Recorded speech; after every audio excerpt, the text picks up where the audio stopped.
ಸಾಮಾಜಿಕ ಸವಲತ್ತು. ಸರ್ಕಾರಿ ಇಲಾಖೆಯಲ್ಲಿರುವ ಸೇವಾ ಸೌಲಭ್ಯಗಳು ಹಾಗೂ ವಿವಿಧ ಅಭಿವೃದ್ಧಿ ಯೋಜನೆಗಳ ಕುರಿತ ಸರಣಿ ಕಾರ್ಯಕ್ರಮ. ಪ್ರತಿ ಮಂಗಳವಾರ ಬೆಳಿಗ್ಗೆ 10:20ಕ್ಕೆ ಹಾಗೂ ಮರುಪ್ರಸಾರ ಗುರುವಾರ ಸಂಜೆ 6:50ಕ್ಕೆ. ತಪ್ಪದೆ ಕೇಳಿ ನಿಮ್ಮ ನೆಚ್ಚಿನ ಜನಧ್ವನಿ ಸಮುದಾಯ ಬಾನುಲಿಯಲ್ಲಿ.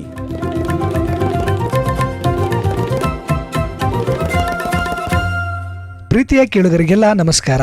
ನೀವು ಕೇಳ್ತಾ ಇದ್ದೀರಾ ಜನಧ್ವನಿ ರೇಡಿಯೋ. ಇದು 90.8 ಕಂಪನಾಂಕದಲ್ಲಿ ಸರಗೂರಿನಿಂದ ಪ್ರಸಾರವಾಗುತ್ತಿರುವ ಮೈಸೂರಿನ ಮೊಟ್ಟ ಮೊದಲ ಸಮುದಾಯ ರೇಡಿಯೋ. ನಾನು ನಿಮ್ಮ ರೇಡಿಯೋ ಗೆಳೆಯ ಶ್ರೀಕಾಂತ್ ಸರಗೂರು.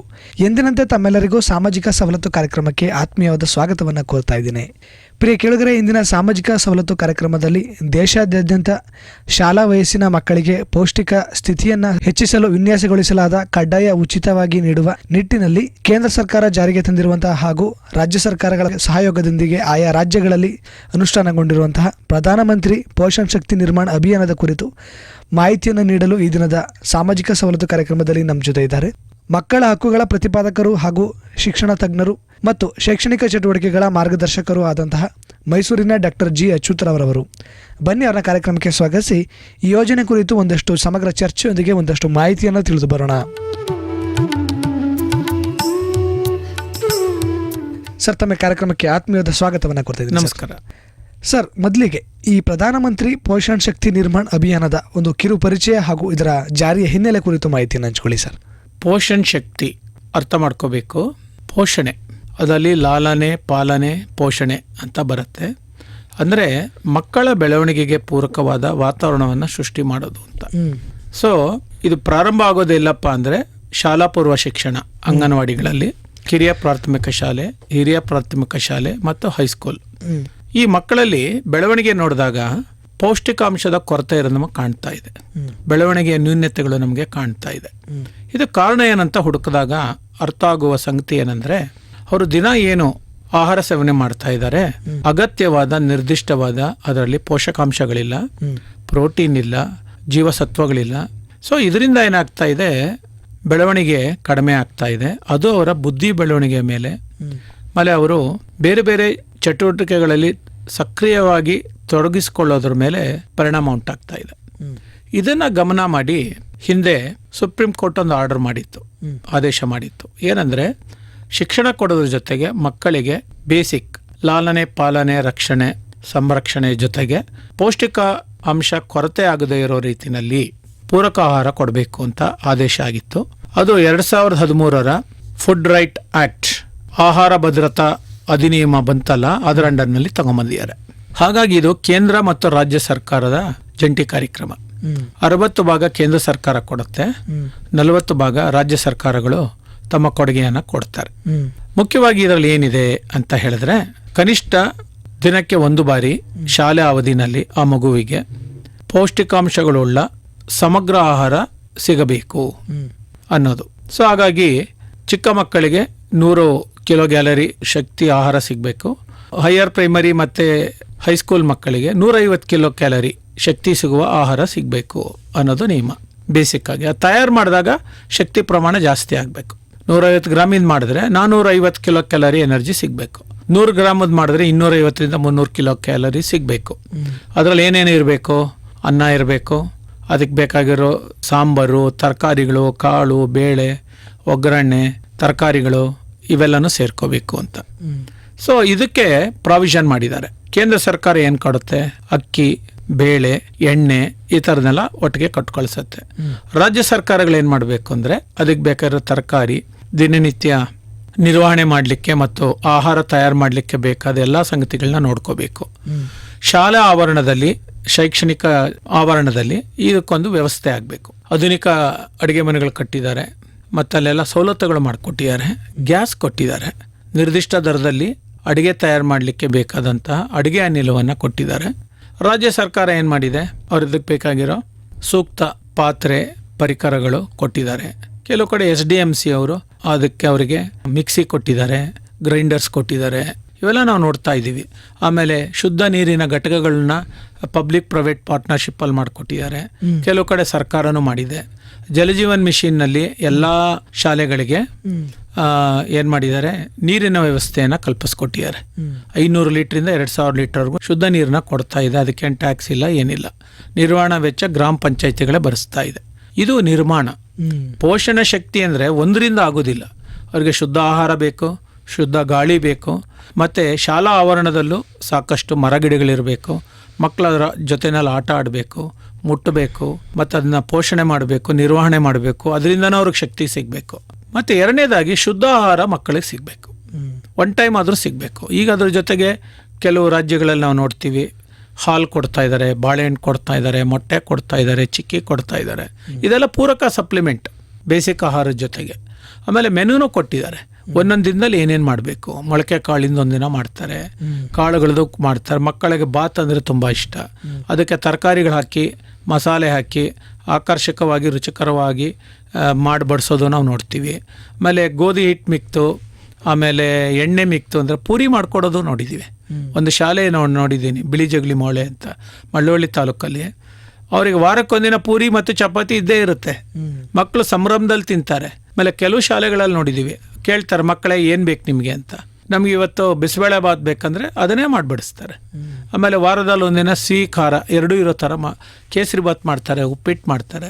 ಇದು ನಾವು ಅರ್ಥ ಮಾಡ್ಕೋಬೇಕು. ಇದು ಒಂದು ಪೂರಕ ಬೆಂಬಲ ಕಾರ್ಯಕ್ರಮ, ಅತ್ಯಂತ ಅವಶ್ಯಕತೆಯನ್ನು ಪರಿಗಣಿಸಿ ರೂಪಿಸಿರುವಂಥ ಕಾರ್ಯಕ್ರಮ. ಆ ಪ್ರದೇಶಕ್ಕೆ ಮತ್ತು ಆ ಶಾಲೆಯಲ್ಲಿ ಶಿಕ್ಷಕರಿಂದ ಸಿಗುವ ಬೆಂಬಲ, SDMCಗಳಿಂದ ಸಿಗುವ ಮುಂದಾಳತ್ವದಿಂದ ಈ ಕಾರ್ಯಕ್ರಮ ಚೆನ್ನಾಗಿ ಆಗ್ತದೆ. ಸರ್, ಹಾಗಿದ್ರೆ ಈ ಪೋಷಣ ಶಕ್ತಿ ನಿರ್ಮಾಣ ಅಭಿಯಾನಕ್ಕೆ ಮೂಲಗಳು ಎಲ್ಲಿಂದ ಬರ್ತಾ ಇದೆ ಸರ್? ಈಗ ಮೂಲಗಳು ಬರ್ತಾ ಒಂದು ಕೇಂದ್ರ ಸರ್ಕಾರ, ರಾಜ್ಯ ಸರ್ಕಾರ ಅಷ್ಟೇನೆ. ಎಲ್ಲಿ ಅಂಗನವಾಡಿಗಳು ಹಳೇದಿದೆ, ಹೊಸದು ಮಾಡಿದ್ದಾರೆ. 15 ಲಕ್ಷ 20 ಲಕ್ಷದವರು ಖರ್ಚಾಗಿದೆ. ಬುಡಕಟ್ಟು ಇರೋ ಪ್ರದೇಶಗಳಲ್ಲಿ 25 ಲಕ್ಷದವರು ಖರ್ಚು ಮಾಡಿದ್ದಾರೆ. ಎಲ್ಲ ಅಲ್ಲಿ ಏನು ಸಿಗಬೇಕು, ಅಂಗನವಾಡಿ ರಿಲೇಟೆಡ್ ಪ್ರೋಗ್ರಾಮ್ಸ್ ಏನೇನಿದೆ, ಪೌಷ್ಟಿಕ ಆಹಾರ, ಸಾಮಾನ್ಯ ಆರೋಗ್ಯ ಮತ್ತು ಇಮ್ಯುನೈಸೇಷನ್ ಪ್ರೋಗ್ರಾಮ್ಸು, ಜೊತೆಗೆ ಶಾಲಾ ಪೂರ್ವ ಶಿಕ್ಷಣಕ್ಕೆ ಏನೇನು ಬೇಕು, ಆಟದ ಮೈದಾನದಿಂದ ಹಿಡಿದು ಕುಡಿಯೋ ನೀರು, ಶೌಚಾಲಯ ಎಲ್ಲವನ್ನೂ ಸೇರಿಸಿ, ಆಧುನಿಕ ಅಡುಗೆ ಮನೆಯನ್ನೂ ಸೇರಿಸಿ, ಪರಿಕರಗಳನ್ನು ಕೊಟ್ಟು ಶುದ್ಧವಾಗಿ ತಯಾರು ಅಂದರೆ ಅನಾನುಕೂಲ ಆಗಲೇಬಾರ್ದು. ನೀರಿನ ಸೌಲಭ್ಯನೂ ಕೊಟ್ಟು, ಕರೆಂಟು ಕೊಟ್ಟು ಮಾಡಿರೋದು ನಾವು ನೋಡ್ತಾ ಇದ್ದೀವಿ.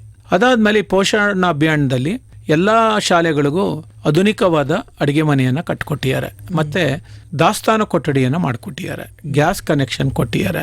ಆಮೇಲೆ ನಿರಂತರವಾಗಿ ನೀರು ಬರೋ ಹಂಗೆ ಮಾಡಿಕೊಟ್ಟಿದ್ದಾರೆ. ಅದಕ್ಕೆ ಒಂದು ವಾಟರ್ ಟ್ಯಾಂಕ್ ಇಟ್ಕೊಟ್ಟಿದ್ದಾರೆ. ಇದೆಲ್ಲ ನಾವು ನೋಡಬೇಕು. ಅದೇ ರೀತಿ ಇನ್ನು ಕೆಲವೊಮ್ಮೆ PMC ಸ್ಕೂಲ್ಸ್ ಅಂತ ಇದೆ. ಹೌದು, ಆ ಶಾಲೆಗಳಲ್ಲಿ ಇನ್ನೂ ಒಂದು ಹಂತಕ್ಕೆ ಮುಂದಕ್ಕೆ ಹೋಗಿ ಅಡುಗೆ ಮನೆಗಳನ್ನು ಉನ್ನತೀಕರಣ ಮಾಡಿದ್ದು ನಾವು ನೋಡ್ತಾ ಇದ್ದೀವಿ. ಕೆಲವು ಕಡೆ ಸೋಲಾರ್ ಫಿಟೆಡ್ ಮಾಡ್ಕೊಂಡಿದ್ದಾರೆ. ಮಕ್ಳು ಯಾವಾಗ ಕೇಳಿದ್ರು ಬಿಸ್ನೀರು ಸಿಗೋಂಗೆ ಮಾಡಿದ್ದಾರೆ. ಪಾತ್ರೆ ತೊಳೆಯೋದೆಲ್ಲ ಬಿಸಿನೀರಲ್ಲೇ ಆ ಶಾಲೆಯಲ್ಲಿ. ಇದೆಲ್ಲ ಅದಕ್ಕೆ ಬಂದಿರುವಂಥ ಪೂರಕ ಕಾರ್ಯಕ್ರಮಗಳು. ಮತ್ತು ಅನೇಕ CSR, ಜಿಲ್ಲೆ ವಲಯ, ರಾಜ್ಯ ವಲಯ, ರಾಷ್ಟ್ರ ವಲಯದಲ್ಲಿ CSR ಕಂಪನಿಗಳಿದೆ. ಅವರು ಬಂದು ಅತ್ಯಂತ ಹಿಂದುಳಿದ ಪ್ರದೇಶದ ಮತ್ತು ತಳ ಸಮುದಾಯಗಳು ಜಾಸ್ತಿ ವಾಸ ಮಾಡ್ತಾ ಇರುವ ಪ್ರದೇಶಗಳಲ್ಲಿ ಸ್ವಂತ ಖರ್ಚಿನಲ್ಲಿ ಈ ವ್ಯವಸ್ಥೆಗಳನ್ನ ರೂಪಿಸ್ಕೊಟ್ಟಿದ್ದಾರೆ. ಆಮೇಲೆ ಇನ್ನೊಂದು PM ಪೋಷಣ ಶಕ್ತಿ ಅಭಿಯಾನಲ್ಲಿ ನಮಗೆ ಕಾಣುವಂಥ ಉತ್ತಮ ಅಂಶ ಅಂದರೆ ಅಂಗನವಾಡಿ ಆಗಲಿ ಶಾಲೆಗಳಲ್ಲಿ ಶಾಲಾ ಕೈತೋಟಗಳನ್ನ ಎನ್ಕರೇಜ್ ಮಾಡಿದ್ದಾರೆ. ಏನು ಸಾಧ್ಯತೆ ಇದೆ, ಮಕ್ಕಳ ಸಹಾಯ ತಗೊಂಡು ತರಕಾರಿ ಕೈತೋಟಗಳನ್ನ ಮಾಡಿದ್ದಾರೆ. ಮಕ್ಕಳೇ ಸ್ವತಃ ಪ್ರಾಕ್ಟಿಕಲ್ ಆಗಿ ಬೀಜಗಳನ್ನ ಬಿತ್ತುತ್ತಾರೆ, ನೀರು ಕಟ್ಟುತ್ತಾರೆ, ಗೊಬ್ಬರ ಹಾಕ್ತಾರೆ, ಕೀಟ ಬಾಧೆಗಳನ್ನ ನಿರ್ವಹಿಸ್ತಾರೆ, ಅವರೇ ಎಕ್ಸ್ಟ್ರಾಕ್ಟ್ ಮಾಡ್ತಾರೆ. ಇಷ್ಟು kg ನಾವು ಅಡುಗೆ ಮನೆಗೆ ಕೊಟ್ಟಿದ್ವಿ ಅಂತ ಒಂದು ಬುಕ್ಕಲ್ಲಿ ಬರೀತಾರೆ. ಅದರ ಮೌಲ್ಯ ಎಷ್ಟು ಅಂತ ಒಂದು ಕಡೆ ಬರೀತಾ ಇದ್ದಾರೆ. ಯಾಕಂದರೆ ಪೌಷ್ಟಿಕಾಂಶ ಬರೀ ಅನ್ನ ಬೇಳೆಯಿಂದ ಬರೋದಿಲ್ಲ, ಅದಕ್ಕೆ ಪೂರಕ ಸಾಧನಗಳು ಬೇಕು. ಈಗ ತರಕಾರಿಗಳು ಜಾಸ್ತಿ ಬೆಳೆಯೋ ಪ್ರದೇಶದಲ್ಲಿ ರೈತರೇ ತಂದು ಶಾಲೆಗಳಿಗೆ ಕೊಡ್ತಾರೆ, ತಗೊಳ್ಳಿ ನಮ್ಮದು ಮಕ್ಕಳಿಗೆ ಹಾಕಿ, ತೆಂಗಿನಕಾಯಿ ತಗೊಳ್ಳಿ ಅಂತ ಕೊಡೋರಿದ್ದಾರೆ. ಸಾಧ್ಯ ಇಲ್ಲದೆ ಇರೋ ಜಾಗದಲ್ಲಿ, ಅವಕಾಶ ಇರೋ ಕಡೆ, ಕಾಂಪೌಂಡ್ ಇರೋ ಕಡೆ, ನೀರಿನ ಸೌಲಭ್ಯ ಚೆನ್ನಾಗಿರೋ ಕಡೆ ಅವರೇ ಬೆಳಿಬೇಕಾಗ ಮಕ್ಕಳೇ ಬೆಳೀತಾ ಇದ್ದಾರೆ. ಸಂತೋಷ ಆಗತ್ತೆ. ಖಾಸಗಿ ಶಾಲೆ ಇರಲಿ, ಏಡೆಡ್ ಸ್ಕೂಲ್ ಇರಲಿ, ಅಥವಾ ಸರ್ಕಾರಿ ಶಾಲೆಗಳಿರಲಿ, ಈ ಒಂದು ಪ್ರಕ್ರಿಯೆ ಇದೆಯಲ್ಲ ಅದು ಮುಖ್ಯ. ಶ್ರಮದಾನದ ಒಂದು ಪರಿಕಲ್ಪನೆ ಇದೆ ಮತ್ತು ಒಟ್ಟಿಗೆ ಸೇರಿ ಕೆಲಸ ಮಾಡುವಂಥ ಒಂದು ಪ್ರಕ್ರಿಯೆ ಇದೆ. ಇದರಿಂದ ಏನಾಗುತ್ತೆ, ಮಕ್ಕಳಲ್ಲಿ ಸ್ವಾಭಾವಿಕವಾಗಿ ದುಡಿಮೆಯ ಶ್ರಮದ ಬೆಲೆ ಗೊತ್ತಾಗುತ್ತೆ ಮತ್ತು ಒಟ್ಟಿಗೆ ಸೇರಿ ಕೆಲಸ ಮಾಡುವ ಶ್ರಮ ಗೊತ್ತಾಗುತ್ತೆ ಮತ್ತು ಕೃತಜ್ಞತಾ ಭಾವ ಬರುತ್ತೆ. ಇದರಿಂದ ಏನಾಗುತ್ತೆ, ಅವರ ಅಡುಗೆಯಲ್ಲಿ ಹೊಸ ರುಚಿ ಬರೋಕ್ಕೆ ಕಾರಣ ಆಗುತ್ತೆ. ನೋಡ್ತಾರೆ ಯಾವ ತರಕಾರಿ ಜಾಸ್ತಿ ಇದೆ, ಏನು ಮಾಡ್ಬೋದು, ಅಡುಗೆ ಅಂದ್ರಿದ್ದಾರೆ ಅವರು ಕೇಳ್ತಾರೆ. ಆಗ ಮನೆಯಲ್ಲಿ ತಿಂದೇ ಇರ್ಬೋದು ಆ ತರಕಾರಿನ, ಆದರೆ ಶಾಲೆಯಲ್ಲಿ ತಿಂತಾರೆ, ಯಾಕಂದ್ರೆ ಅವರೇ ಬೆಳೆದಿದ್ದಾರೆ. ಈ ಥರದ ಅನೇಕ, ಆಮೇಲೆ ಸಾವಯವ, ಈ ಕೈತೋಟಗಳೆಲ್ಲ ಸಾವಯವದಲ್ಲಿ ಬೆಳೆಸ್ತಾ ಇದ್ದಾರೆ. ಹಾಗಾಗಿ ಅವ್ರಿಗೆ ಆರ್ಗ್ಯಾನಿಕ್ ಕಾನ್ಸೆಪ್ಟು ಅಲ್ಲೇ ಬೆಳೀತಾ ಇದೆ. ಈ ಪೋಷಣ್ ಶಕ್ತಿ ಅಭಿಯಾನದಲ್ಲಿ ದೊಡ್ಡ ಒಂದು ಸಮನ್ವಯತೆ ಇದು. ಸೊ ಎಷ್ಟೋ ಶಾಲೆಗಳಲ್ಲಿ ಇವತ್ತು ಕೈತೋಟಗಳಿದೆ. ಸೊ ಇವನ್ ರಜದ ದಿನದಲ್ಲಿ SDMC ಅವ್ರು ನೋಡ್ಕೊತಾ ಇದ್ದಾರೆ. ಶಾಲೆ ಮುಖ್ಯ ಶಿಕ್ಷಕರು ಪಾಪ ಮುತುವರ್ಜಿಯಿಂದ ಬಂದು ಕಾಯ್ದುಕೊಂಡು ಹೋಗ್ತಾ ಇರೋದು ನೋಡ್ತಾ ಇದ್ದೀವಿ. ಅವರು ಮುಖ್ಯ ಶಿಕ್ಷಕರು ಬಂದಿದ್ದಾರೆ ಅಂತ ಹಿರಿಯ ವಿದ್ಯಾರ್ಥಿಗಳು ಬಂದು ಸಹಾಯ ಮಾಡೋದು ನಾವು ನೋಡ್ತಾ ಇದ್ದೀವಿ. ಇದು ಒಟ್ಟಾರೆ ವ್ಯಾಪ್ತಿ. ಸೊ ಇದನ್ನು ನಾವು ಗಮನ ಮಾಡಬೇಕು. ಯಾವ ರೀತಿಯ ಒಂದು ಸಾಮಾಜಿಕ ಪರಿವರ್ತನೆಗೆ ಇದು ಕಾರಣ ಆಗ್ತಾ ಇದೆ, ಶಕ್ತಿವರ್ಧಕವಾಗಿ ಇರಲಿಕ್ಕೆ ಕಾರಣವಾಗ್ತಾ ಇದೆ ಅನ್ನೋದು ನಾವು ಗಮನಿಸಬೇಕು. ಯಾಕಂದರೆ ಎಲ್ರಿಗೂ ಶುದ್ಧ ಆಹಾರ ಆಗ ತಾನೇ ತಾಜಾ ತಯಾರು ಮಾಡಿದ ಆಹಾರ ಸಿಗ್ತಾ ಇದೆ. ಮತ್ತು ಎಲ್ಲ ಮಕ್ಕಳು ಕೂತ್ಕೊಂಡೊಟ್ಟಿಗೆ ತಿಂತಾರೆ. ಆ ಸೇವನೆ ಮಾಡುವಾಗ ಸಿಗುವ ಸಂಭ್ರಮ, ಪರಸ್ಪರ ವ್ಯಕ್ತವಾಗುವ ಪ್ರೀತಿ, ಪ್ರೇಮ, ಗೆಳೆತನ, ಅದು ತುಂಬ ಅಮೂಲ್ಯವಾದದ್ದು. ಸೊ ಅದು ಈ ಪೋಷಣ್ ಶಕ್ತಿ ಅಭಿಯಾನದಿಂದ ಎಲ್ಲ ಕಡೆ ಸಿಗ್ತಾ ಇದೆ. ಸರ್, ಹಾಗಾದರೆ ಈ ಅಭಿಯಾನಕ್ಕೆ ಯಾವ ರೀತಿಯಾದಂಥ ಕೇಂದ್ರ ಸರ್ಕಾರದ ಉಪಕ್ರಮಗಳ ಮುಖಾಂತರ ಕರ್ನಾಟಕ ರಾಜ್ಯದಲ್ಲಿ ಈ ಯೋಜನೆಯನ್ನು ಅನುಷ್ಠಾನಕ್ಕೆ ತರಲಾಗಿದೆ ಸರ್? ಎಲ್ಲ ಶಾಲೆಗಳಲ್ಲೂ ಕಾಲಮಿತಿನಲ್ಲಿ ಏನು ಮಾಡಿದ್ದಾರೆ ಅಂದರೆ, ಏನು ಮೂಲಭೂತ ಸೌಕರ್ಯಗಳು ಬೇಕು ಅದನ್ನು ಅಭಿವೃದ್ಧಿ ಮಾಡಿದ್ದಾರೆ. ಹೊಸ ಕಟ್ಟಡ, ದಾಸ್ತಾನು ಮಳಿಗೆ, ತೊಳೆಯೋಕ್ಕೆ ಜಾಗ, ಕ್ಲೀನಾಗಿರೋ ಜಾಗ, ನೀರಿನ ವ್ಯವಸ್ಥೆ, ನೀರು ಇಟ್ಕೊಳ್ಳೋಕ್ಕೆ ಪಾತ್ರೆ ಪಗಡಗಳು, ಆಮೇಲೆ ಸುವ್ಯವಸ್ಥಿತವಾದ ಪಾತ್ರೆಗಳು, ಕುಕ್ಕರು ಪ್ರತಿ ಸರ್ತಿನೂ ಕೊಟ್ಟು. ಈಗ ಒಂದು ಶಾಲೆಗೆ ಹೋದರೆ ಒಂದು ಕಡಿಮೆ ಅಂದರೂ 100-150 ಜನ, 200 ಜನಕ್ಕೆ ಒಟ್ಟಿಗೆ ಅಡುಗೆ ಮಾಡುವ ಸೌಲಭ್ಯಗಳು ಬಂದ್ಬಿಟ್ಟಿದೆ. ಈಗ ಗ್ಯಾಸ್ ಸ್ಟವ್ಗಳು ಇಟ್ಕೊಂಡಿದ್ದಾರೆ, ಆಮೇಲೆ ಸಂತೋಷವಾಗಿ ಮಾಡ್ತಾರೆ, ಮತ್ತು ಯಾವುದೋ ಅಡೆತಡೆ ಇಲ್ಲ. ಇದು ಒಂದು ಲೆವೆಲ್. ಆಮೇಲೆ ಕರೆಂಟ್ ಕೊಟ್ಟಿದ್ದಾರೆ, ಸೋಲಾರ್ ಹಾಕ್ಕೊಟ್ಟಿದ್ದಾರೆ. ಈ ಥರದ್ದೆಲ್ಲ ನಾವು ನೋಡ್ತಾ ಇದ್ದೀವಿ. ಜೊತೆಗೆ ಕಿಚನ್ ಗಾರ್ಡನ್ ಅಂತ ಡೆವಲಪ್ ಮಾಡೋಕ್ಕೆ ಒಂದು ಚಿಕ್ಕ ಫಂಡ್ ಕೊಟ್ಟಿದ್ದಾರೆ. ಬೀಜಗಳು ತರ್ತಾರೆ, ಸೊ ಗೊಬ್ಬರ ಊರಿನವರು ಕೊಡ್ತಾರೆ, ಮತ್ತು ಶಾಲೆಯಲ್ಲೂ ತಯಾರಾಗುತ್ತೆ. ಎಲೆ ಗೊಬ್ಬರ, ಆ ಗೊಬ್ಬರ, ಈ ಗೊಬ್ಬರ ಅದನ್ನೇ ಬಳಸ್ಕೊಳ್ಳೋದು. ಆಮೇಲೆ ಅಡುಗೆ ಮನೆ ವೇಸ್ಟು ಅದನ್ನು ಹಾಕು ಮಾಡ್ತಾ ಇದ್ದಾರೆ. ಕೆಲವು ಶಾಲೆಗಳಲ್ಲಿ ಇನ್ನೂ ಮುಂದಕ್ಕೆ ಹೋಗಿ ಬಯೋಗ್ಯಾಸ್ ಮಾಡ್ಕೊಳ್ಳೋ ಶಾಲೆಗಳು ಇದೆ. ಟೆಕ್ನಾಲಜಿ ಟ್ರಾನ್ಸ್ಫರ್ ಅಲ್ಲೂ ಆಗ್ತಾ ಇದೆ. ಸೋಲಾರ್ ಇದು ಅಲ್ಲೂ ಆಗ್ತಾ ಇದೆ. ಮಳೆ ನೀರು ಕೊಯ್ಲು ಟೆಕ್ನಾಲಜಿ ಇಟ್ಕೊಂಡಿದ್ದಾರೆ. ನೀರು ಸಂಗ್ರಹಣೆ ಮಾಡಿ ತೋಟಕ್ಕೆ ಬಳಸ್ತಾ ಇದ್ದಾರೆ, ಕುಡಿಯೋ ನೀರಿಗೆ ಬಳಸ್ತಾ ಇದ್ದಾರೆ, ರೀಚಾರ್ಜಿಗೆ ಬಳಸ್ತಾ ಇರೋ ಶಾಲೆಗಳು ನಾವು ನೋಡ್ತೀವಿ. ಅದೆಲ್ಲ ಪೋಷಣ್ ಅಭಿಯಾನ ಅಡಿನಲ್ಲಿ ಜಾರಿ ಆಗ್ತಾ ಇರುವಂಥ, ಸಂಯೋಜನೆ ಆಗಿರುವಂಥ ಪ್ರಯತ್ನಗಳಾಗಿದೆ.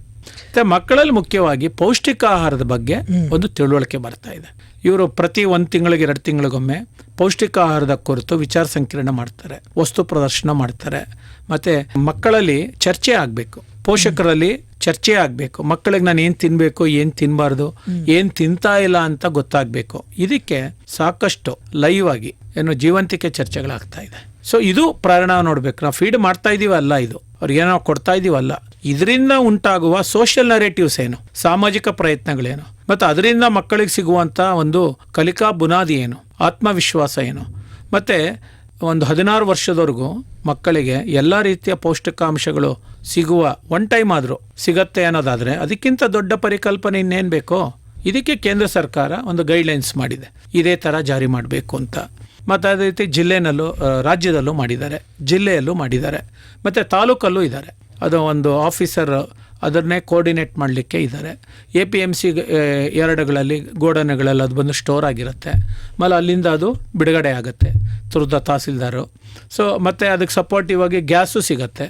ಒಂದು ಮಗುಗೆ ಇಷ್ಟು ಎನರ್ಜಿ ಬೇಕು ಖರ್ಚು ಮಾಡೋಕ್ಕೆ ಅಂತ ಹೇಳಿ ಒಂದು ಶಾಲೆಗೆ ಅದರ ದಾಖಲಾತಿ ಮತ್ತು ಹಾಜರಾತಿ ಆಧಾರಿತವಾಗಿ ಇಷ್ಟು ಸಿಲಿಂಡರ್ ಅಂತ ಗೌರ್ಮೆಂಟ್ ಏನು ದರ ಫಿಕ್ಸ್ ಮಾಡಿದೆ ಅದೇ ದರದಲ್ಲಿ ಸಪ್ಲೈ ಆಗ್ತಾ ಇದೆ. ಇದೆಲ್ಲ ಒಂದಕ್ಕೊಂದು ಜೋಡಿಸಿದ್ದಾರೆ, ಕಾರ್ಯ ಜೋಡಣೆ ಮಾಡಿರೋದ್ರಿಂದ ಆಗ್ತಾ ಇದೆ. ಮತ್ತು ಶೌಚಾಲಯಗಳ ನಿರ್ವಹಣೆ ಚೆನ್ನಾಗಿ ಆಗ್ತಾ ಇದೆ. ಆಮೇಲೆ ಕುಡಿಯೋ ನೀರಿನ ವ್ಯವಸ್ಥೆ ಮಾಡೋದು ಗ್ರಾಮ ಪಂಚಾಯತಿಯವ್ರ ಜವಾಬ್ದಾರಿ, ಅವರು ಅದರಲ್ಲಿ ಆಸಕ್ತಿ ವಹಿಸ್ತಾ ಇದ್ದಾರೆ. ಒಂದು ವೇಳೆ ಘನತ್ಯಾಜ್ಯ ಜಾಸ್ತಿ ಆಗೋಯ್ತು, ವಿಲೇವಾರಿ ಮಾಡಲಿಕ್ಕೆ ಕಷ್ಟ ಆಯಿತು ಅಂದರೆ ಆಗ ಗ್ರಾಮ ಪಂಚಾಯತಿಯವ್ರು ಭಾಗವಹಿಸ್ತಾ ಇದ್ದಾರೆ. ಮತ್ತು ಆ ಶಾಲೆಯಲ್ಲಿ ಕಿಚನಲ್ಲಿ ಲಿಕ್ವಿಡ್ ವೇಸ್ಟ್, ಬೂದು ನೀರು ಜಾಸ್ತಿ ಆಯಿತು ಅಂದರೆ ಅದನ್ನು ವಿಲೇವಾರಿಗೆ ಮತ್ತು ನಿರ್ವಹಣೆಗೆ ಗ್ರಾಮ ಪಂಚಾಯತಿಯವರು ಸಹಕಾರ ಕೊಡ್ತಾ ಇದ್ದಾರೆ. ಇದು ತುಂಬ ಮುಖ್ಯವಾದ ಘಟ್ಟ. ಕೇಂದ್ರ ಸರ್ಕಾರ ನೀತಿ ಮಾಡಿಬಿಡುತ್ತೆ, ಅನುಷ್ಠಾನ ಸಮನ್ವಯತೆ ಆಗಬೇಕಾಗಿರೋದು ಜಿಲ್ಲೆ, ತಾಲೂಕು ಮತ್ತು ಗ್ರಾಮ ಪಂಚಾಯತಿ ಹಂತದಲ್ಲಿ. ಸೊ ಅದರಲ್ಲಿ ಒಗ್ಗಟ್ಟಾಗಿ ಕೆಲಸ ಮಾಡುವ ಒಂದು ಪ್ರಯತ್ನಗಳಿಗೆ ಪ್ರೇರಕ ಶಕ್ತಿಯಾಗಿ ಯೋಜನೆ ಇದೆ. ಮತ್ತು ಮಕ್ಕಳಲ್ಲಿ ಈಗ ನಾವು ನೋಡಿದಾಗ ಗೆಲುವುತನ ಇದೆ, ಶಕ್ತಿ ಜಾಸ್ತಿ ಆಗಿದೆ.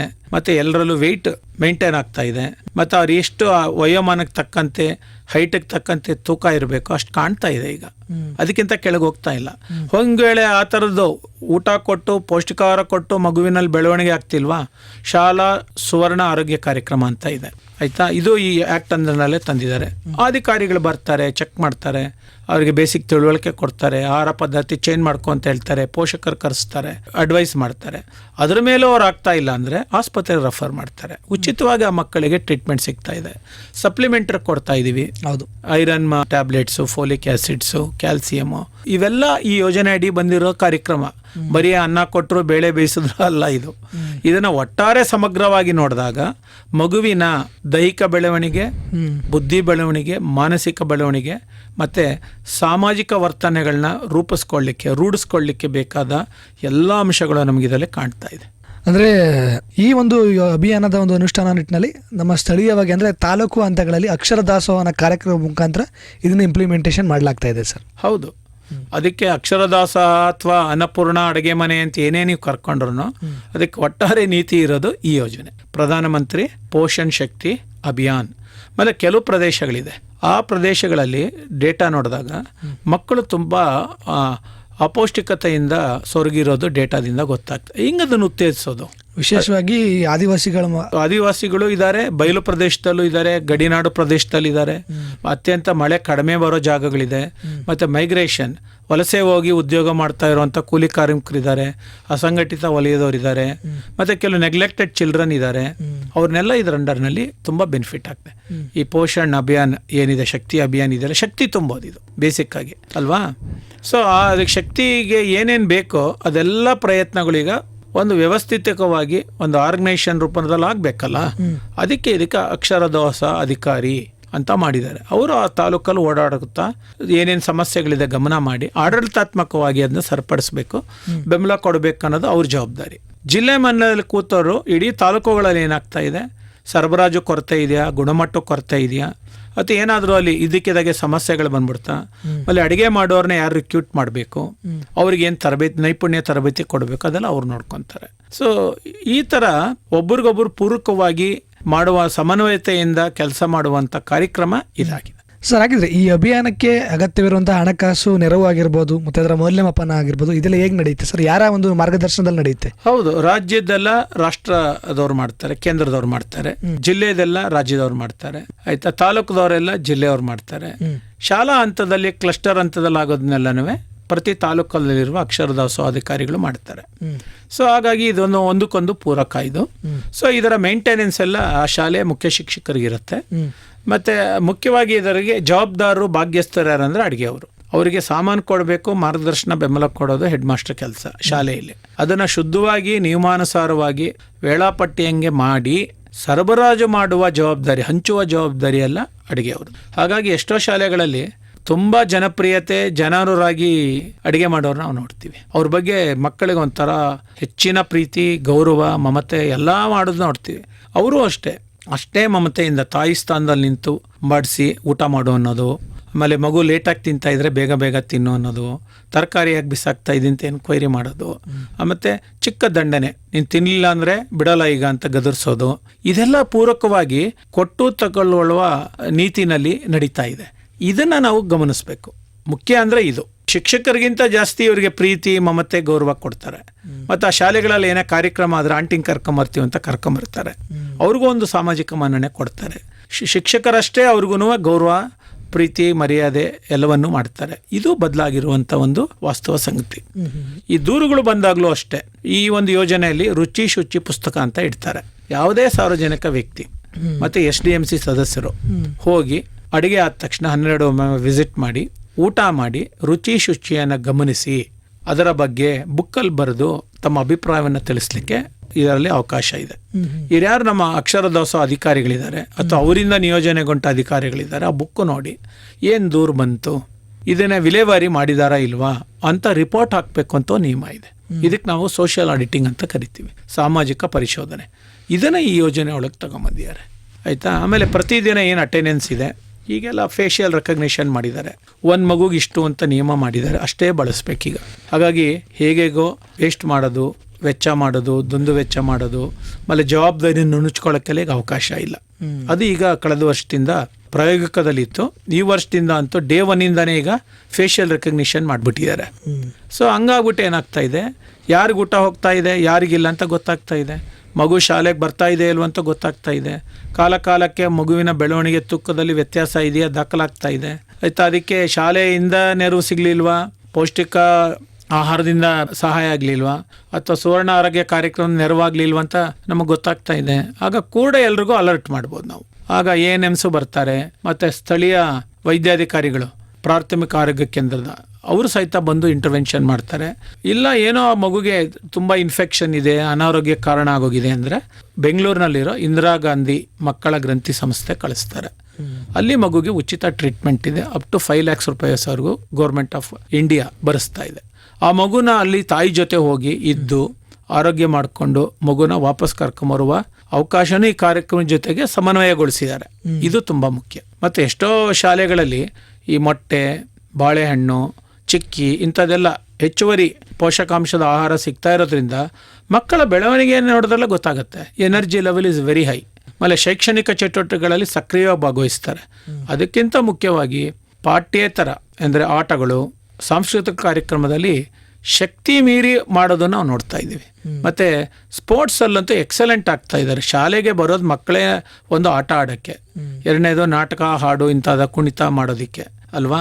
ಇವೆರಡು ಎನ್ಶೂರ್ ಆಗಬೇಕು ಅಂದರೆ ಪೌಷ್ಟಿಕ ಆಹಾರ ಬೇಕು. ಈಗ ಎಲ್ಲ ಊರಲ್ಲೂ ಒಂದೇ ಥರ. ಈಗ 12:30 ಊಟ ಅಂದರೆ 12:30 ಎಲ್ಲ ಸ್ಕೂಲಲ್ಲೂ ಊಟ ಬಡಿಸ್ತಾರೆ. 10:30 ಅಡುಗೆ ಶುರು ಮಾಡಿದ್ರೆ 11:30, 12 ಗಂಟೆ ಮುಗಿಬೇಕು ಅಂದರೆ ಮುಗೀತದೆ. ಏಕರೂಪದಲ್ಲಿ ಸಾವಿರಾರು ಶಾಲೆಗಳಲ್ಲಿ ಒಂದೇ ಸಮಯದಲ್ಲಿ, ನಿಗದಿತ ಸಮಯದಲ್ಲಿ ಇದು ತಯಾರಾಗಿ ಸಿದ್ಧ ಆಗಿ ಗುಣಮಟ್ಟ ಪರೀಕ್ಷೆ ಮಾಡಿ, ಹೆಡ್ ಮಾಸ್ಟರ್ ಹೋಗಿ ಗುಣಮಟ್ಟ ಪರೀಕ್ಷೆ ಮಾಡಿ ಊಟ ಬಡಿಸಿ ಅಂದಮೇಲೆ ಬಡಿಸೋದು.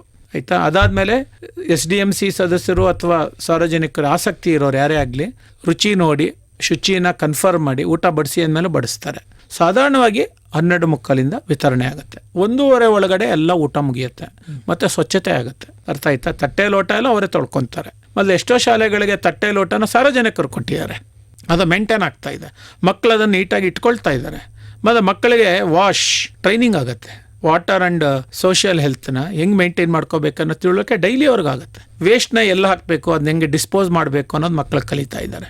ಸೊ ಇದರಿಂದ ಅವ್ರು ಎಲ್ಲ ಏನಾಗ್ತಾ ಇದೆ ಅಂದರೆ ಜೀವನ ಕಲಿಕೆ, ಸಾಫ್ಟ್ ಸ್ಕಿಲ್ಸ್ ಅಂತೀವಲ್ಲ, ಅವ್ರಿಗೆ ಗೊತ್ತಿಲ್ಲದೇನೋ ಅದು ಸಮನ್ವಯ ಆಗ್ಬಿಟ್ಟಿದೆ ಈ ಒಂದು ಯೋಜನೆಯಿಂದ. ಸೊ ಇದು ನನಗೆ ತುಂಬ ಮಹತ್ವ ಅನಿಸುತ್ತೆ. ಮುಂದಿನ ದಿನಗಳಲ್ಲಿ ಸೊಸೈಟಿಯಲ್ಲಿ ನೋಡೋಕ್ಕೆ ಸಿಗೋದು ಮತ್ತು ಉಳ್ಕೊಳ್ಳೋದು ಈ ಒಂದು ಸ್ವಭಾವ ಮತ್ತು ಗುಣಲಕ್ಷಣಗಳು. ಅದರಿಂದ ಅವನು ವ್ಯಕ್ತಿತ್ವ ರೂಪ ಆಗ್ತಾ ಹೋಗುತ್ತೆ ಮತ್ತು ಸದೃಢ ಮನಸ್ಸಿನ ಮಕ್ಕಳಾಗ್ತಾರೆ. ಅದು PM ಪೋಷಣ್ ಶಕ್ತಿ ನಿರ್ಮಾಣ ಕಾರ್ಯಕ್ರಮ ಅಂತ ಅನ್ಕೋಬೇಕು. ಇದಕ್ಕೆ ಬೇಕಾದ ಎಲ್ಲ ಇನ್ಫ್ರಾಸ್ಟ್ರಕ್ಚರ್ನ ಒಂದೇ ಸಮ ಮಾಡಿದ್ದಾರೆ ಮತ್ತು ಗುಣಮಟ್ಟ ಕಾಯ್ಕೊಂಡಿದ್ದಾರೆ. ಮತ್ತು ಅದರಲ್ಲಿ ಭಾಗಿಯಾಗ್ತಾ ಇರುವಂಥ ಎಲ್ಲ ಸಿಬ್ಬಂದಿಗಳಿಗೆ ಸಾಮರ್ಥ್ಯ ವರ್ಧನೆ ಮಾಡಿದ್ದಾರೆ. ಮೇಲ್ವಿಚಾರಣೆ ತುಂಬ ಚೆನ್ನಾಗಿದೆ. ಡಿಜಿಟಲ್ಲೂ ಇದೆ ಮತ್ತು ಆಫ್ಲೈನಲ್ಲೂ ಇದೆ, ಆನ್ಲೈನಲ್ಲೂ ಮಾನಿಟರ್ ಮಾಡ್ತಾ ಇದ್ದಾರೆ. ಮತ್ತು ಅದಾದಮೇಲೆ ಇದರಲ್ಲಿ ಸಾಮರ್ಥ್ಯ ವರ್ಧನೆ ಮಾಡಲಿಕ್ಕೆ CFTR ಅಂತ ಸಂಸ್ಥೆಗಳನ್ನ ಇನ್ವಾಲ್ವ್ ಮಾಡಿದ್ದಾರೆ. ಸಂಶೋಧನಾ ಸಂಸ್ಥೆಗಳೇ ಭಾಗಿಯಾಗಿ ಯಾವ ಮಟ್ಟದಲ್ಲಿ ಪೋಷಕಾಂಶಗಳ ಕಾಯ್ಕೋಬೇಕು, ಏನೇನು ಕಾಂಬಿನೇಷನ್ ಮಾಡ್ಕೋಬೋದು, ಯಾವ್ಯಾವ ಕಾಲಮಾನಕ್ಕೆ ಯಾವ್ಯಾವ ತರಕಾರಿಗಳನ್ನ ಹಾಕ್ಬೋದು, ಕಾಳುಗಳನ್ನ ಹೆಂಗೆ ಬಳಸಬೇಕು. ಎಷ್ಟೋ ಶಾಲೆಗಳಲ್ಲಿ ಕಾಳನ್ನ ನೆನೆಸಿ ಮೊಳಕೆ ಬರೆಸಿ ಒಂದಿನ ಮೊಳಕೆ ಸಾರು ಅಂತಾನೆ ಮಾಡ್ತಾರೆ. ಮಕ್ಕಳು ಇಷ್ಟಪಟ್ಕೊಂಡು ತಿಂತಾರೆ. ನುಗ್ಗೆ ಗಿಡಗಳು ಬೆಳೆಸಿದ್ದಾರೆ ಮಕ್ಕಳು.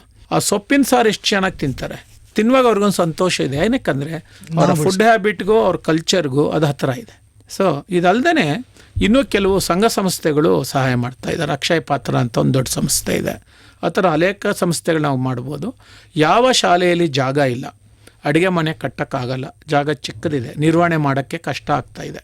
ಮುಖ್ಯವಾಗಿ ನಗರ ಪ್ರದೇಶಗಳಲ್ಲಿ, ನಗರ ಪ್ರದೇಶಗಳಲ್ಲಿ ಸೆಂಟ್ರಲೈಸ್ ಕಿಚನ್ನಲ್ಲಿ ಅದನ್ನ ತಯಾರು ಮಾಡಿ ಇನ್ ಟೈಮಲ್ಲಿ ತಂದುಕೊಟ್ಟು ಅದನ್ನು ನಿರ್ವಹಣೆ ಬಡಿಸುವಂಥ ಪ್ರಯತ್ನಗಳು ಆಗ್ತಾಯಿದೆ. ಸೊ ಅಲ್ಲೂ ಇವ್ರು ಇರ್ತಾರೆ, ಅಡುಗೆ ಅವ್ರು ಇರ್ತಾರೆ. ಅವ್ರು ಇಳಿಸ್ಕೊಳ್ಳೋದು, ವಿತರಣೆ ಮಾಡೋದು, ವಾಪಸ್ ಕಳಿಸೋದು, ಬಿಸಿ ಹಾಲನ್ನ ಕೊಡೋದು, ಮೊಟ್ಟೆನ ಬೇಯಿಸ್ಕೊಡೋದು, ಬಾಳೆಹಣ್ಣು ಹಂಚಿಕೆ ಮಾಡೋದು, ಇಂಥ ಅಗತ್ಯ ಕೆಲಸಗಳನ್ನ ಅಡುಗೆ ಸಿಬ್ಬಂದಿಗಳು ಮಾಡ್ತಾ ಇದ್ದಾರೆ. ಅದು ಈ ಕಾರ್ಯಕ್ರಮದಲ್ಲಿ ನಾವು ನೋಡ್ಬೋದಂಥ ಸಂಗತಿಯಾಗಿದೆ.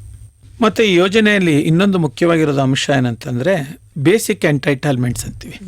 ಅಂದರೆ ಮೂಲಭೂತವಾದ ಸೌಕರ್ಯಗಳು ಏನಿರಲೇಬೇಕು ಅಂತ. ಅದಕ್ಕೆ ರಾಜ್ಯ, ಕೇಂದ್ರ ಸರ್ಕಾರ, ಸ್ಥಳೀಯ ಸಂಘ ಸಂಸ್ಥೆಗಳು ಪಾತ್ರ ವಹಿಸಬೇಕು. ಆಮೇಲೆ ಪಬ್ಲಿಕ್ ಪ್ರೈವೇಟ್ ಪಾರ್ಟ್ನರ್ಶಿಪ್ಪಲ್ಲಿ ಅನೇಕ ಜನ ಬಂದು ಬೇರೆ ಬೇರೆ ಥರದ್ದೆಲ್ಲ ಸಹಾಯ ಮಾಡಿದ್ದಾರೆ. ಕುಡಿಯೋ ನೀರಿಂದ ಶುದ್ಧ ನೀರಿನ ಘಟಕ ಹಾಕ್ಕೊಟ್ಟಿದ್ದಾರೆ, ಸೋಲಾರ್ ಹೀಟಿಂಗ್ ಹಾಕ್ಕೊಟ್ಟಿದ್ದಾರೆ, ಲೈಟಿಂಗ್ ಹಾಕ್ಕೊಟ್ಟಿದ್ದಾರೆ.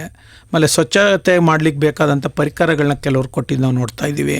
ಬಡ್ಸಕ್ಕೆ ಬೇಕಾದಂತಹ ಆಧುನಿಕ ಪಾತ್ರೆಗಳು ಕೊಟ್ಟಿದ್ದು ಟ್ರಾಲಿ ಕೊಟ್ಟಿದ್ದಾರೆ. ದೊಡ್ಡ ಶಾಲೆ ಅನ್ನ ಮಾಡಿಬಿಡ್ತಾರೆ. ಒಂದು ಕಡೆಯಿಂದ ಒಂದು ಕಡೆ ಶಿಫ್ಟ್ ಮಾಡೋಕೆ ಅವ್ರಿಗೆ ಕಷ್ಟ ಆಗುತ್ತೆ ಸಿಬ್ಬಂದಿಗೆ, ಮತ್ತು ಮಕ್ಕಳೋಗಿ ಭಾಗಿಯಾಗೋಕ್ಕಾಗಲ್ಲ. ಒಂದು ಟ್ರಾಲಿಯಲ್ಲಿ ಇಟ್ಕೊಂಬಂದು ಅದನ್ನು ಬಡಿಸ್ಲಿಕ್ಕೆ ಬೇಕಾದಂಥ ವ್ಯವಸ್ಥೆಗಳು ಮಾಡಿಕೊಟ್ಟಿದ್ದೆಲ್ಲ ನಾವು ನೋಡಿದ್ದೀವಿ. ಮತ್ತು ಎರಡನೇದಾಗಿ ನಾವು ನೋಡುತ್ತೆ ಅಂದರೆ ಈ ಆಹಾರಗಳನ್ನು ಹಾಕಿ ಕನ್ವರ್ಷನ್ ಮಾಡಿ ತಯಾರು ಮಾಡಿ ಬಡಿಸೋದಕ್ಕೆ ಕೆಲವು ಖರ್ಚು ಬರುತ್ತೆ ಮತ್ತು ವ್ಯವಸ್ಥೆಗಳು ಬೇಕು, ಅದನ್ನು ಸಹಿತ ಈಗ ಮಾಡಿಕೊಟ್ಟಿದ್ದಾರೆ. ಮತ್ತು ಕೆಲವು ವಿಚಾರಗಳಿಗೆ ಕೇಂದ್ರ ಸರ್ಕಾರ ಸಹಾಯ ಕೊಡುತ್ತೆ, ಇನ್ನು ಕೆಲವು ರಾಜ್ಯ ಸರ್ಕಾರ ಸ್ಥಳೀಯ ಸಂಸ್ಥೆಗಳು ಮಾಡುತ್ತೆ. ಅದೇ ರೀತಿ ಎಲ್ಲ ಕಡೆನೂ ಈಗ ಕಿಚನ್ ಶೆಡ್ಸ್ ಅಂತ ಮಾಡಿಸಿದ್ದಾರೆ. ಅಂದರೆ ಕಿಚನ್ ಶೆಡ್ಸ್ ಅಂದರೆ ತರಕಾರಿ ಬೆಳೆಯುವ ಜಾಗ, ಆ ಬೆಳಿಲಿಕ್ಕೆ ಬೇಕಾದ ಪರಿಕರಗಳನ್ನ ಇಟ್ಕೊಳ್ಳೋವಂಥದ್ದು, ಬೀಜಗಳು ಇಟ್ಕೊಳ್ಳೋದು, ಬೀಜೋಪಚಾರ ಇಟ್ಕೊಳ್ಳೋದು, ಮತ್ತು ಗೊಬ್ಬರ ಮಾಡ್ಕೊಳ್ಳೋದು. ಶಾಲೆಯ ವೇಸ್ಟ್ನೇ ಇಟ್ಕೊಂಡು ತ್ಯಾಜ್ಯಗಳನ್ನ ಇಟ್ಕೊಂಡು ಗೊಬ್ಬರ ಮಾಡ್ಕೊಳ್ಳೋವಂಥ ವ್ಯವಸ್ಥೆ. ಸೊ ಇದನ್ನೆಲ್ಲ ಮಾಡ್ಕೊಳ್ಳಿಕ್ಕೆ ವ್ಯವಸ್ಥೆ ಮಾಡ್ತಾ ಇದ್ದಾರೆ. ಆಮೇಲೆ ಅಡುಗೆ ಮಾಡುವಾಗ ಎಲ್ಲ ತಳ ಸಮುದಾಯದ ಜನಾಂಗದ ಪ್ರತಿನಿಧಿಗಳು ಇರೋ ರೀತಿಯಲ್ಲಿ ಅವರಿಗೆ ಆದ್ಯತೆ ಕೊಟ್ಟು ಅವ್ರನ್ನ ಆಯ್ಕೆ ಮಾಡಿ ಆ ಕಾರ್ಯಕ್ರಮಕ್ಕೆ ಬಳಸ್ಕೊಳ್ತಾ ಇದ್ದಾರೆ. ಇದೊಂದು ದೊಡ್ಡ ಸಾಮಾಜಿಕ ಪರಿವರ್ತನೆ, ಇದು ನಾವು ಗಮನಿಸಬೇಕು. ಮತ್ತು ಕ್ವಾಲಿಟಿ ಗುಣಮಟ್ಟದ ವಿಚಾರದಲ್ಲೂ ಕಟ್ಟುನಿಟ್ಟಿನ ಕ್ರಮ ಇದೆ, ಅದು ನೀವು ಗಮನಿಸಬೇಕು. ಮತ್ತು ಕೆಲವೊಮ್ಮೆ ಬರಗಾಲ ಬಂದ್ಬಿಟ್ಟು ಆ ಸಮಯದಲ್ಲಿ ಶಾಲೆ ಇಲ್ಲ ಅಂದ್ರೂ ಮಕ್ಕಳಿಗೆ ಊಟ ಕೊಡೋಕ್ಕೆ ವ್ಯವಸ್ಥೆ ಮಾಡ್ತಾರೆ. 45 ದಿನ 60 ದಿನ ಆಗ ಶಾಲೆ ಮುಖ್ಯೋಪಾಧ್ಯಾಯರು ಅಡುಗೆಯವರು ಬಂದು ಅಡುಗೆ ಮಾಡಿಡ್ತಾರೆ. ಮಕ್ಕಳು ಬಂದು ಒಂದೊತ್ತು ಊಟ ಮಾಡಿಕೊಂಡು ಅವ್ರಿಗೇನೇನು ಸಿಗಬೇಕೋ ಅದೆಲ್ಲ ಸಿಗತ್ತೆ. ಇದರ್ಥ ಏನಂದರೆ ಮಕ್ಕಳು ಮಾಲ್ನರಿಶ್ ಆಗಬಾರ್ದು, ಶಕ್ತಿಹೀನರಾಗಬಾರ್ದು. ಯಾಕಂದ್ರೆ ಅದು ಮುಂದೆ ಬರುವ ಶೈಕ್ಷಣಿಕ ಇದರಲ್ಲಿ ವೀಕ್ ಆಗಬಾರ್ದು. ಶಕ್ತಿ ಕಡಿಮೆ ಆದಾಗ ಒಟ್ಟಿಗೆ ಏನು ಶಕ್ತಿ ಬಂದ್ಬಿಡಲ್ಲ, ಹಂತ ಹಂತವಾಗಿ ಬೆಳಿಬೇಕು, ಹಂತ ಹಂತವಾಗಿ ಅದನ್ನ ನಿರ್ವಹಿಸ್ಬೇಕು ನಾವು. ಅದಕ್ಕೆ ಇದರಲ್ಲಿ ತುಂಬ ಅವಕಾಶವನ್ನು ಮಾಡಿದ್ದಾರೆ. ಸೊ ಇದನ್ನು ನೀವು ಗಮನಿಸಬೇಕು. ಹಾಗಾದ್ರೆ ಈಗ ಏನು ಕೊಡ್ತಾ ಇದ್ದಾರೆ ಅಂತ ಹೇಳಿದ್ರೆ, ಕ್ಯಾಲೋರಿ ಅವರಿಗೆ ಪ್ರೈಮರಿ ಶಾಲೆಯಲ್ಲಿ 450 ಕ್ಯಾಲೋರಿ ಬರಬೇಕು ಎಲ್ಲ ಪದಾರ್ಥಗಳನ್ನು ಬೇಯಿಸಿ ಕೊಟ್ಟಾಗ. ಅದೇ ನೀವು 6ನೇ ಕ್ಲಾಸಿಂದ 10ನೇ ಕ್ಲಾಸ್ವರೆಗೂ 700 ಕಿಲೋ ಕ್ಯಾಲರಿ ಬರಬೇಕಂತ ಮಾಡಿದ್ದಾರೆ. ಆಯಿತಾ. ಪ್ರೋಟೀನು ಇಲ್ಲಿ 12%, ಹೈಸ್ಕೂಲ್ ಮಕ್ಕಳವರೆಗೂ 20% ಇರಬೇಕು. ರೈಸು ವೀಟ್ ಏನೇ ಇರಲಿ ಇಲ್ಲಿ 100 ಗ್ರಾಮು, ಅಲ್ಲಿ 150 ಗ್ರಾಮು. ದಾಲು 20 ಗ್ರಾಮು ಲೋವರ್ ಪ್ರೈಮರಿಯಿಂದ 5ನೇ ತರಗತಿವರೆಗೆ, 30 ಗ್ರಾಮು ಹೈಯರ್ ಇವರಿಗೆ. ವೆಜಿಟಬಲ್ಸ್ ಇವ್ರಿಗೆ 50 ಗ್ರಾಮು, ಅವ್ರಿಗೆ 75 ಗ್ರಾಮು. ಅದೇ ರೀತಿ ಆಯಿಲ್ ಇವ್ರಿಗೆ 5 ಗ್ರಾಮು, ಅವ್ರಿಗೆ 7.5 ಗ್ರಾಮ್. ಇಷ್ಟು ಡೈಲಿ ಹೋಗುತ್ತೆ ಪ್ರತಿ ವಿದ್ಯಾರ್ಥಿಗೆ. ಇದು ನೀವು ಗಮನಿಸಬೇಕಾಗಿರೋದು. ಎಷ್ಟೋ ಶಾಲೆಗಳಲ್ಲಿ ಶಿಕ್ಷಕರು ಊಟ ಮಾಡಿ ಬಡಿಸ್ಬೋದು ಅಂದಮೇಲೆ ಬಡಿಸಿದ್ದು ನಾವು ನೋಡಿದ್ದೀವಿ. ಇನ್ನು ಕೆಲವರು ಮಕ್ಕಳ ಜೊತೆ ಕೂತ್ಕೊಂಡು ಅವರು ಸಹಭೋಜನ ಮಾಡೋದು ನಾವು ನೋಡ್ತೀವಿ, ಪಂಕ್ತಿಯಲ್ಲಿ ಕೂತ್ಕೊಂಡು ತಿನ್ನೋದು ನಾವು ನೋಡ್ತೀವಿ. ಆಯಿತಾ. ಯೂಶ್ವಲಿ ದೇ ಡಿಸ್ಕರೇಜ್, ಮನೆಯಿಂದ ಊಟ ತಂದು ತಿನ್ನೋದು ಬೇಡ ಅಂತ ಹೇಳ್ತಾರೆ. ವಿಶೇಷ ಸಂದರ್ಭ ಅಥವಾ ಪರ್ಟಿಕ್ಯುಲರ್ ಡಯಟ್ ಇದ್ರೆ ಮಾತ್ರ ಟೀಚರ್ಸ್ ಮಾಡ್ತಾರೆ, ಇಲ್ಲಾಂದ್ರೆ ಮಕ್ಕಳ ಜೊತೆ ಅವರು ಊಟ ಮಾಡ್ತಾರೆ. ಇದು ಬದಲಾವಣೆ. ಇದರಿಂದ ಏನಾಗುತ್ತೆ, ಮಕ್ಕಳು ಮತ್ತು ಶಿಕ್ಷಕರ ನಡುವೆ ಅವಿನಾಭಾವ ಸಂಬಂಧ ಬೆಳಿಲಿಕ್ಕೆ ಅದು ಕಾರಣ ಆಗ್ತದೆ. ಸೊ ಇದೆಲ್ಲ ಕಾರಣಗಳಿಗೆ ಸೆಂಟ್ರಲ್ ಗೌರ್ಮೆಂಟು 60% ಕೊಡ್ತಾ ಇದೆ, ಸ್ಟೇಟ್ ಗೌರ್ಮೆಂಟ್ 40% ಕೊಡ್ತಾ ಇದೆ. ಇನ್ನು ಹೆಚ್ಚುವರಿ ಖರ್ಚುಗಳು ಇದಕ್ಕೆ ಬಂದಾಗ ಸ್ಥಳೀಯ ಸಂಸ್ಥೆಗಳು, ಗ್ರಾಮ ಪಂಚಾಯಿತಿ, ತಾಲೂಕ್ ಪಂಚಾಯಿತಿ, ಜಿಲ್ಲಾ ಪಂಚಾಯಿತಿ ಕೊಡೋದನ್ನು ಸಹಿತ ನಾವು ನೋಡ್ತಾ ಇದ್ದೀವಿ. ಇದು ಮುಖ್ಯವಾದ ಭಾಗ.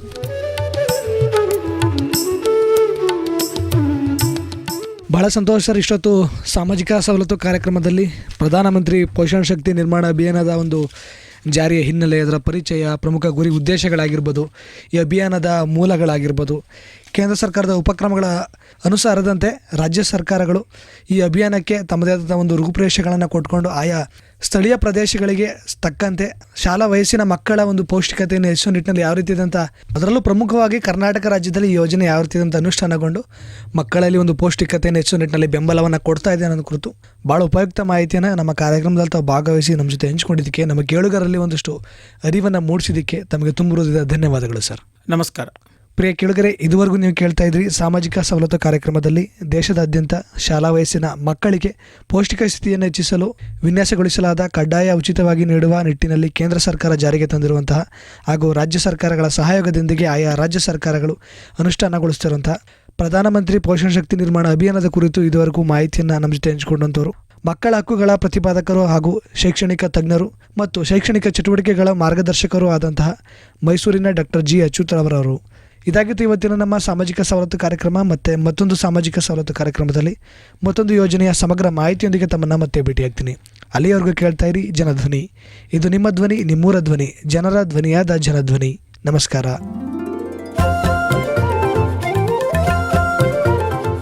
ಸಾಮಾಜಿಕ ಸವಲತ್ತು. ಸರ್ಕಾರಿ ಇಲಾಖೆಯಲ್ಲಿರುವ ಸೇವಾ ಸೌಲಭ್ಯಗಳು ಹಾಗೂ ವಿವಿಧ ಅಭಿವೃದ್ಧಿ ಯೋಜನೆಗಳ ಕುರಿತ ಸರಣಿ ಕಾರ್ಯಕ್ರಮ. ಪ್ರತಿ ಮಂಗಳವಾರ ಬೆಳಿಗ್ಗೆ 10:20ಕ್ಕೆ ಹಾಗೂ ಮರುಪ್ರಸಾರ ಗುರುವಾರ ಸಂಜೆ 6:50ಕ್ಕೆ.